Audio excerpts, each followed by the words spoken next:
everyone, and welcome to Engineer's Edge, a podcast by iSquare IT. We are here to answer all your queries related to engineering as a career option. Right from what is engineering, who can pursue it, what is the process, what are the skills required to thrive in this industry. We have covered everything for you. Today we are going to talk on the career opportunities in IT domain. For this, we have with us Dr. Bhavna Kanavade. Hello, ma'am. Hello, Meenal. Can you just tell me, how long is your association with iSquare IT? I'm having total 20 years of teaching experience, and from that, since last 6 years, I'm in iSquare IT. So currently, I'm working as the associate professor in IT department. And what portfolios do you handle here? Yeah, that means apart from teaching, I handle the student affairs. I'm the student affairs coordinator. So under that, different student related activities comes. So also I'm the academic coordinator of IT department. Okay, wonderful to know about it. So ma'am, now talking about the career opportunities in IT domain. So first of all, I want to know from your side, what are the domains available in IT industry where student can start their career? Yeah, see Meenal, first I would like to share the traditional domains. See, traditional domains these are the domains which were there 10 years back also, and they are there today as well in the IT industry. See, if we talk about the IT industry, they require services starting from managing their infrastructure till handling the queries of the end users once the product is delivered, right? So during this process, there comes different domains. Like if we say there is the project development domain, which get handled by the project managers. Then to manage the systems and networking of the IT industry. So there are the domains like systems domain is there, then IT networking domain is there. So support is also one of the domain. Once the IT industries are delivering their product to the customers, so they need to provide support to the customers. So IT support is also one of the domain. Then we can say like IT trainer is also one of the, training is also one of the domain where the training can be given to the different staffs as well as to the end users on the different IT products. Also consulting is also one of the domain, yeah, where the IT services can be offered. So that is the role of the IT consultant. So so I think so these are the traditional domains, so that were there in 10 years back and that are also present in today. You said that these domains were available 10 years back and they are still prevalent here. However, the job market is constantly evolving. New technologies are being introduced, new platforms are being introduced. So with respect to that, what are the current domains we have in the industry? Yeah, to talk about the current trends, or we can say the buzzing technologies in the IT industry. So everyone is aware about the AI/ML, right? Artificial intelligence and machine learning. See, due to availability of this huge data, what the organizations want, they want to analyze this data.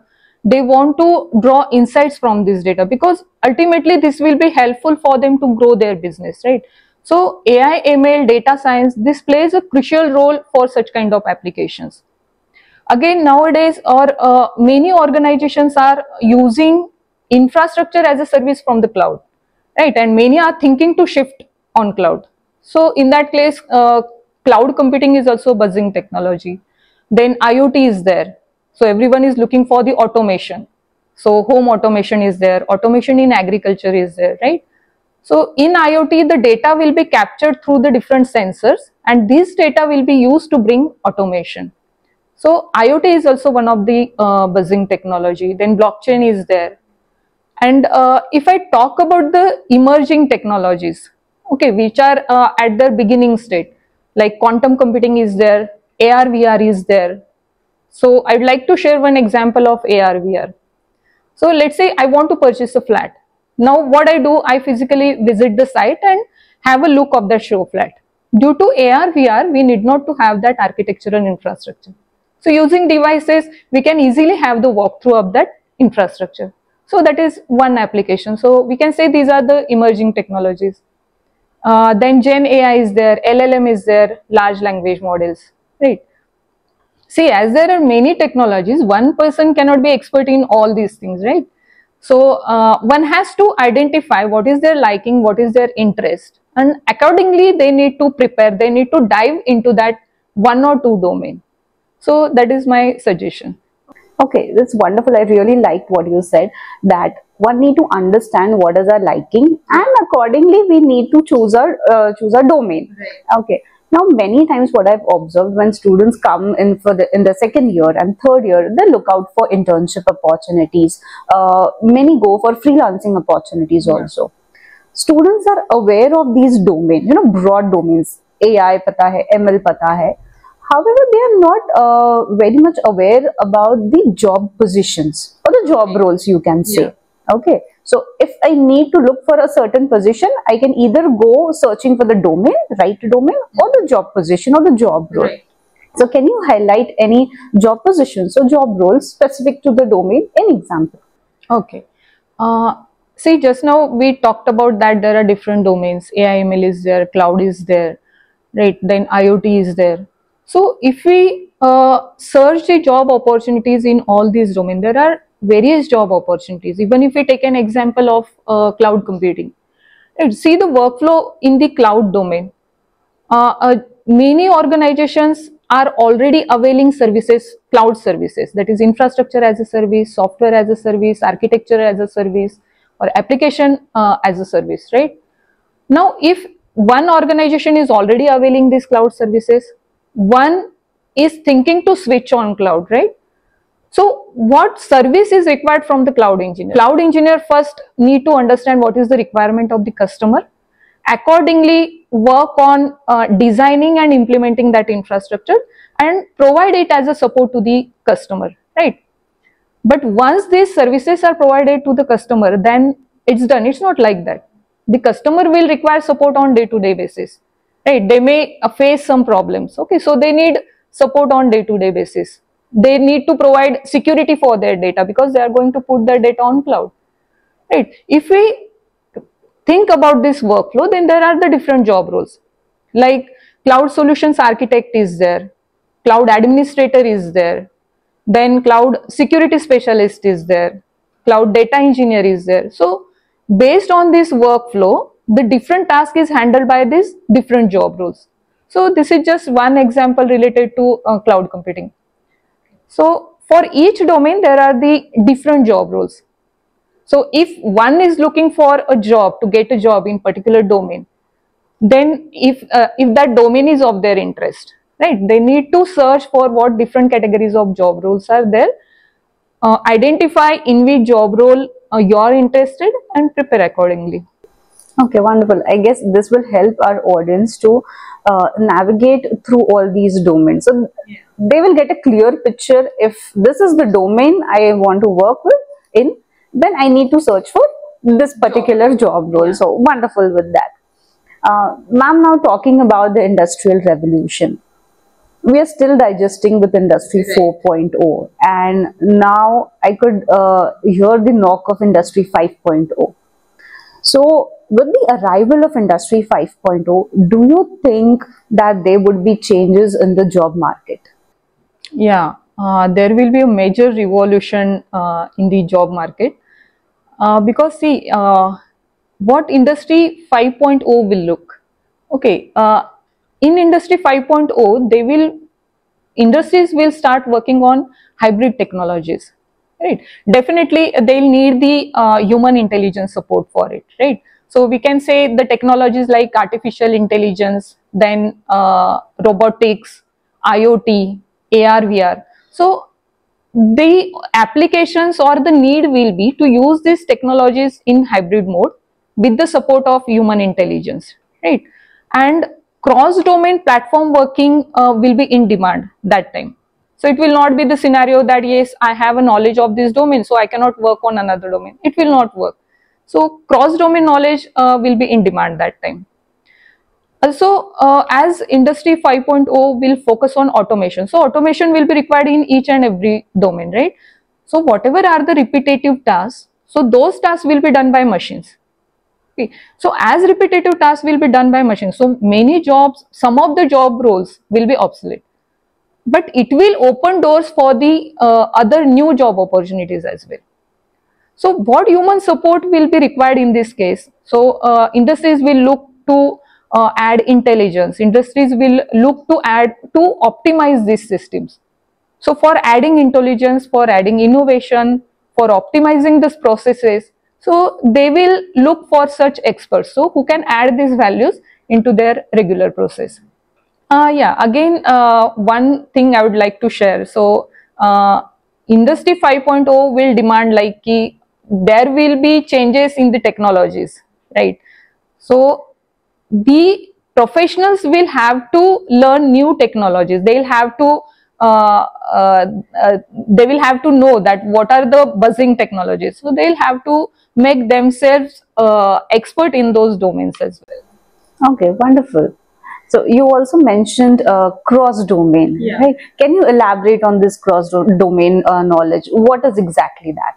Yeah, see, as just we discussed about Industry 5.0, and I told you like Industry 5.0 will demand cross-platform knowledge, right? Or automation will be in need in Industry 5.0. See, due to automation, the people from different backgrounds will come together and they will start working, right? That is the need for the automation. If I talk about the earlier job scenarios, whenever students were completing their graduation from mechanical, electrical, civil, computer, so they were doing jobs in their domain only. This is the scenario 5 to 10 years back, right? So it was not required that a mechanical, electrical, or civil guy need to have knowledge of computer science, or computer science guy need to have knowledge of mechanical or electrical engineering. Okay, but nowadays due to automation in Industry 5.0, this will not work, right? A mechanical, electrical guy also need to have knowledge of the computer science. So if we look at the curriculum also, so now in the syllabus of mechanical, electrical, or civil, so in their curriculum also, artificial intelligence, deep learning, data science, these are the compulsory subjects, because they are preparing academic institutions are also preparing students so that the students will fit, they will be ready to work in the Industry 5.0. Okay, so the changes are already being started in the syllabus. Okay, wonderful. So, as we said that there are so many changes would be there with Industry 5.0, and you talked about cross domain knowledge also. So I think there would be certain challenges also involved here. Yeah. So can you tell us about the challenges involved in the industry? Yes, see, the major challenge will be rapidly changing technologies, right? Because the traditional systems will not work. That means if you are expert in one programming language, or if you are expert in one domain, and you are secure, now you can continue to work for the next 5 to 10 years in that domain or on that technology only. So this will not work. It will be a challenge to working professionals. So they'll have to check that what technologies are new technologies. So they will have to learn these technologies by attending some courses, by getting some certifications. So that way they'll have to keep themselves updated. Also, they will have to take care about building their network, because see, this network and your knowledge, so it may help you to get a job, or if you are interested to switch a job, so these things will help you out there, right? And recently, or we can say whenever there are the job opportunities, so if we see the about the experience, so there it is mentioned like 1 year or 2 year minimum, 1 year 2 year experience, so they are preferring such candidates. If a student who is going to graduate from an engineering college, how they'll get the experience of at least 1 year or 2 year, right? So how they can catch the job opportunities? So in that case, what the students can do, they can target, at least from their second year, they can target to work on one project in each semester. And if they are enough confident that they can work on particular technology, they can handle projects, so that way they can apply for the internships. And if you have worked on the internships, then definitely during the job interview, so you can easily get the or grab the job opportunities. Okay, so wonderful. A student need to prepare with additional courses and internships, as you mentioned. Ma'am, in this case, I want to understand how I Square IT helps students to prepare themselves for this changing job market. Yeah, yes, Meenal. This is a good question. That way, I'll be able to communicate or I'll be able to give message to the students. See, in each institute, there are different cells, right? Like in I2IT, there are different student cells. GDSC is there. So it is the Google Developer Students cell. Then IEEE cell is there. ACM cell is there. Also, in each department, there are the student association. So, as I am from the IT department, my department has ITSA, that is the IT Students Association. Computer department is having CESA, that is Computer Engineering Students Association. So, that way for each department, they are having their associations. Now, how these associations are helping to the students? So, under these associations, all the programs are planned by the students, they are conducted by the students. So this helps to build their technical skills as well as their soft skills are also updated. See, I'm the faculty coordinator for the GDSC cell. So I'll just explain that how this cell works. So in each year for the GDSC, one student coordinator gets selected. So once the student coordinator gets selected, so under GDSC there are different verticals. Like these verticals means what? Each vertical is focusing on one domain. Like there is a vertical of AI, ML, Python, data science. There are also non-technical verticals like event management or publicity, advertising. So such 15 to 16 verticals are there which are headed by the students. And once this committee is formed, in each year we conduct 4 to 5 boot camps. So what these boot camps is that, let's say for example, we are conducting Python boot camp. So a student registers himself or herself as a facilitator. They first complete that course, and after that they deliver this course to a batch of 40, 50 or 100 students. So if you see that whole things are managed by the students. So they are working on building their technical skills. They are building on they are working on building their leadership skills. So that way these different cells help them to groom them technically as well as imbibes the leadership skills in them.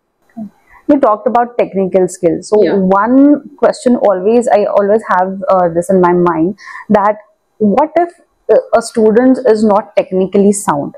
So in this situation, he might not get a job of a developer position. Yes. So in this case, what are the other options the student have?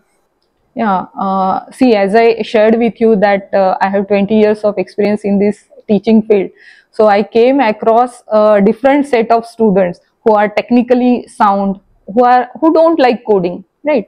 So even if they don't like coding, but they are good in some other things, right? Someone may be good in designing, someone may be good in graphics, in analytics, or someone may be good in managing people, right? So for everyone, as we have already discussed that what are the different job roles. So in that also we have seen that there is no specific job like the developer only. So if you are good in designing or graphics design, you can go for UI UX design. If you are good in writing, go for content as a role for content writer. If you are good in managing, then go for a role of, or think for a role of project management, right? So these are the different job roles. So only the students have to identify that what is their potential, what is their liking. It's okay if you're not interested in coding, you have the knowledge of coding, but identify your potential and accordingly you can check or you can look for the job role. Okay, wonderful. So like for example, a student can opt for job opportunities, right? Maybe there might be few students who do not wish to go for job immediately after the graduation. So what other opportunities do they have? If they don't want to grab the job opportunity immediately, so they can think to pursue their master's degree, or they can think to work like a entrepreneur, right? If we talk about that, if someone is interested to pursue their master's degree from foreign universities, let's say. So I have seen that some of the students have that determination that yes, they are going to do their masters after graduation. Some of the students are like in final year they decided that they want to go for the MS program, right?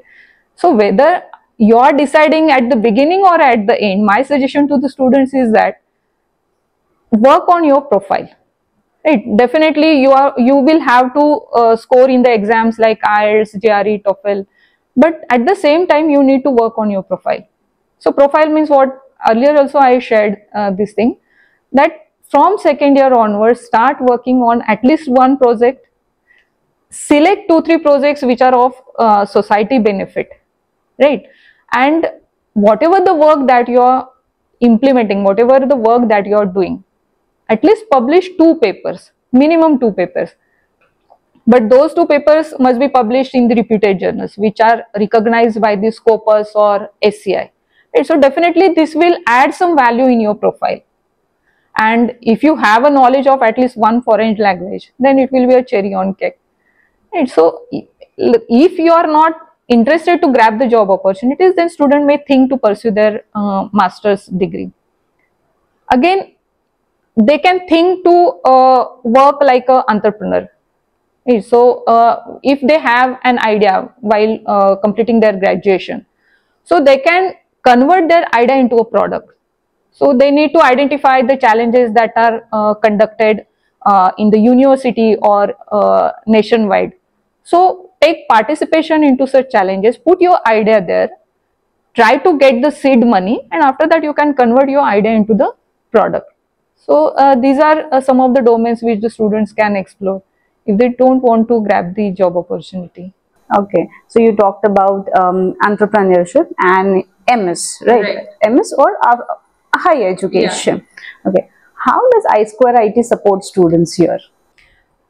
See, for the entrepreneurship kind of things, we have one cell, that is Institutions Innovation Cell. So under this cell, every year we conduct one entrepreneurship challenge competition.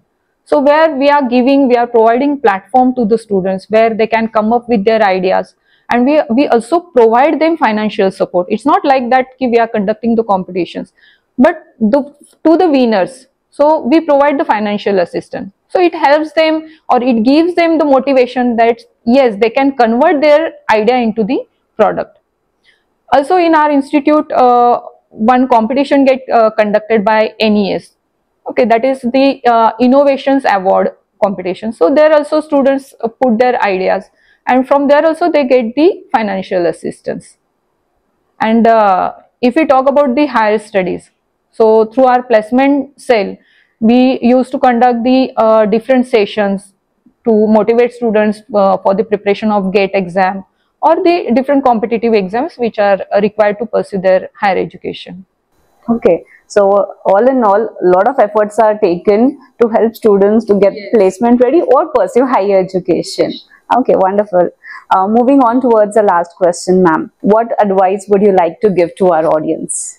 Yeah, see, during our discussion, so many places I said like this is my advice, but as a takeaway I would like to share students have to take part in the coding competitions, right? If you are taking part into the coding competitions, then you will get to know where are you lagging, and on those domains you can start working.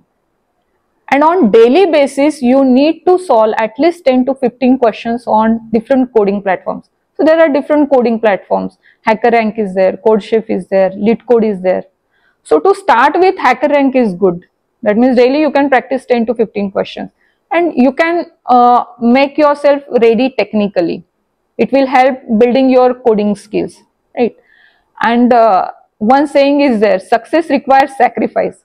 So daily you need to put 2-3 hours to upskill yourself. So definitely if you are taking such efforts, then you can surely achieve success in your professional life.